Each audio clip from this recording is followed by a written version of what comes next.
Close that window.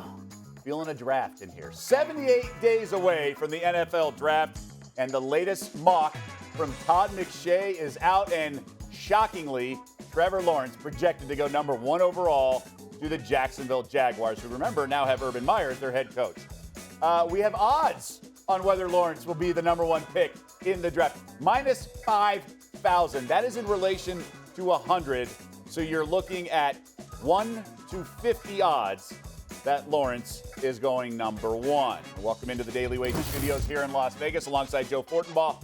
I am Doug Kazarian. So it's a big number. It's also a very likely outcome. A couple months away, is it worth it to you to lay all that lumber to get a little free, easy money? I mean, if you're looking to hide some money for a couple months, no one knows where it is, perhaps. If you had a massive investment to make here, we're talking 100 grand, 6 figures, something like that, that's when I'd start to get interested. Laying 5 grand to win $100, no, it doesn't really do it for me, because the thing is, and I'm not going to say this is going to happen, but what's our risk here, right? Something would have to happen to him in his life physically. It's not going to be a draft or a lawsuit, right? Or something like serious, something like that, criminal or something. It's 2% Are you ROI. betting it? No, it's 2% ROI. Bitcoin over a couple months, which people like in this economy. I could see why people would do it. I wouldn't sit here and tell you it's a stupid move. 2% over that amount of time. And again, what's the risk here?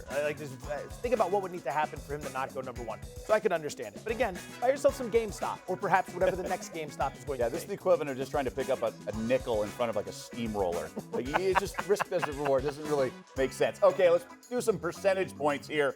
In McShay's mock draft, he is forecasting some trades. And so that we'll actually see 4 quarterbacks at the top, not just Lawrence, but then Zach Wilson out of BYU, Trey Lance, North Dakota State. That's, again, projecting a trade, Carolina moving up. And then the heir apparent to Matt Ryan in Atlanta would be Justin Fields out of Ohio State. What percentage would you give, not necessarily in that order, but that we have 4 quarterbacks in the top 4 picks? 12%. Maybe, in honor of Tom Brady winning yet again. A very small percentage. Jacksonville QB, yes. The other 3 are big questions. And so many people just assume the Jets are going to want to replace Darnold. Remember what happened to Ryan Tannehill when he got away from Adam Gase. Do you really want to bail on Sam Darnold this quick? I think that's a question you have to ask. Miami's sitting at number 3. They're not going quarterback. Or do they really want to bail on Tua this fast? That really is an about face for an organization who's been making a lot of the right decisions. So they could trade the pick. But we got to project that happening. Then you move to number 4, and you got the Atlanta Falcons. If the Falcons want to draft the heir apparent to Matt Ryan, sure. If you don't want to give him a weapon so he can make run last run, sure. But the dead cap hit, if they would get rid of him this year, $49 million. If they get rid of him next year, it's $26 million on the dead cap. And are we sure Trey Lance and Zach Wilson are that awesome? Remember, we always hear about these guys. We watch them, we love them in college, and then the scouts and the meetings and all the process takes place. Some of these guys start to slide a little bit. Don't let logic get in the way of what front offices do in terms of an infatuation with the quarterback, because it resets this timeline and it buys them more time in their contract. So there's a little bit of that. I'll ask you this. Who are we positive is going in the top 4? Trevor Lawrence? Yeah. Okay. That's 1. What about Wilson?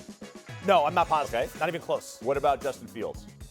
I'd be more inclined to say Fields than any other quarterback. Fields is a lock, I'm comfortable so to speak. there. Okay. I'm comfortable there. They love Lance.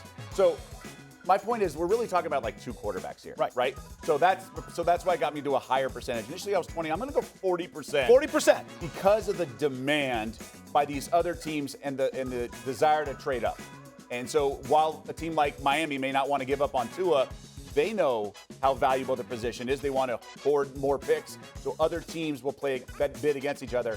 And I less than 50% because of Sewell's also way highly rated offensive lineman. Fantastic. So he's almost like enough for people to pass on the trade option just to grab him and not have that quarterback trade, so to speak. I would say 40%. Because I think we're only talking about 2 quarterbacks. It's going to be interesting to see how the dominoes fall with all these quarterbacks that Schefter was projecting are going to move around. Right. What happens to Garoppolo? What happens to Wentz? What happens to Teddy Bridgewater? How many teams that are close to those top 4 picks that would be reasonable to trade up are going to solve that issue with a quarterback that's already in the National Football League? That's going to be a big domino for this entire equation. We see quarterbacks be able to play right away as they come into the league, right? But then we have like Bridgewater signed for a while, but McShay has Carolina trading up. It's really weird. A lot of moving parts with the front offices having different priorities maybe than the fan base and things along those lines. If the fan base had their way, you know what? I shudder to think. Yes. I shudder So to you think. go 12%, I go 40%.